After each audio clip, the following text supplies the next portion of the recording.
Happy Tuesday, sweet second graders. I'm so excited. It's a special day. Today we get to meet our buddies later on Zoom. So the first reminder that I have is that today you click on our Zoom link that is on our at-home learning calendar. So make sure for our 9 o'clock meeting, you click on our at-home calendar Zoom link.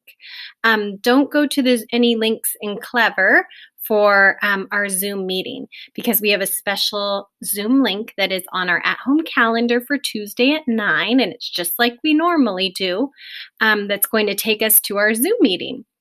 So I wanted to start with that reminder. Also, in your writer's notebook, you should have your questions for your buddy. Now, they should be in your writer's notebook so that you can open them and read them and write down your buddy's answers when you interview. So exciting. So you'll want to have this ready for our 9 o'clock Zoom meeting. Okay, those are the important updates. Now let's just go over your learning for the day. We have a new reading passages for our fluency. This one is called The Adventure of Three Balloons. Today you're just doing one read for day one. Write down how many words you might have missed, how many words you got in the gray after you take away the words that you missed. Because I know that tomorrow you'll be able to read it a little bit faster and you'll recognize some of those tricky words that you might have had to figure out. Okay, so we are on The Adventure of Three Balloons. And then you're reading Theme in Yellow. I love this poem. You should have it all decorated now and illustrated on this page. You're going to read it 3 times in 3 different voices. A sing-song voice, I spot the hills. Scary voice, I spot the hills. And, what's the last voice? I'm trying to remember. Let me look back at our at-home learning calendar. And a silly voice. Oh, that's a good one. So we have, I spot the hills. So try and change your voice each time because at the end of the month, we're going to be reciting this poem on Flipgrid for everyone to hear, trying not to read it.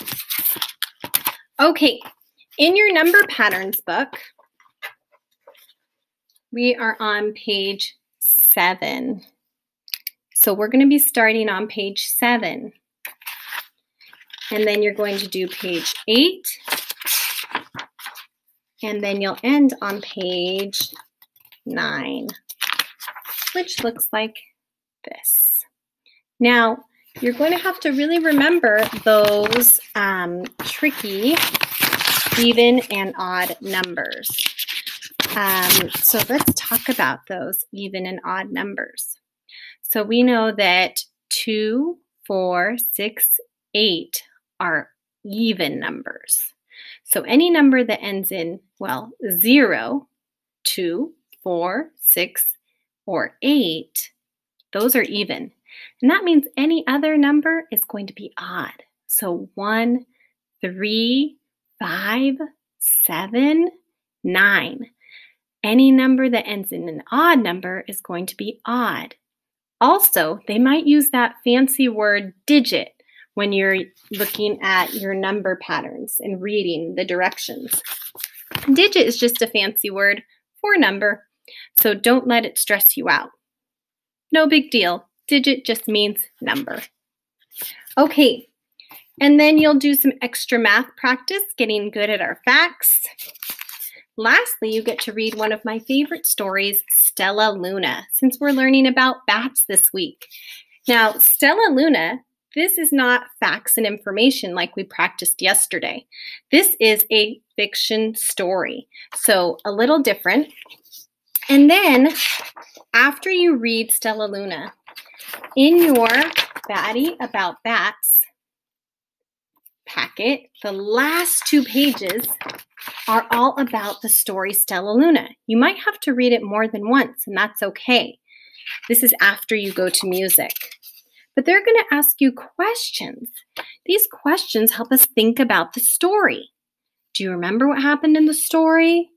Are you really thinking deeply about it, connecting, asking questions as you're thinking? Well, these questions are going to make us think about the story, this fiction story. And then on the next page,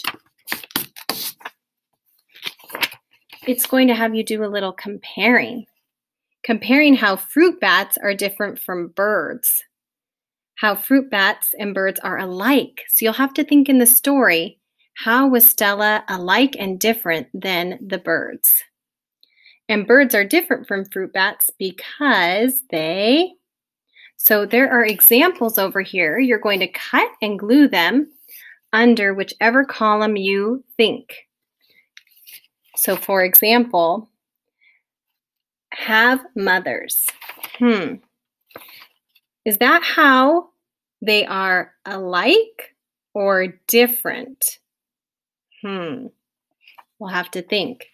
Is that how fruit bats are different from birds? Is that how fruit bats and birds are alike? Or is that how birds are different from fruit bats? So you'll have to want to read these very carefully and think about the story. Okay, friends, that is all that we have for today. I will see you at 9 o'clock on Zoom, and I'm looking forward to meeting our buddies. See you then.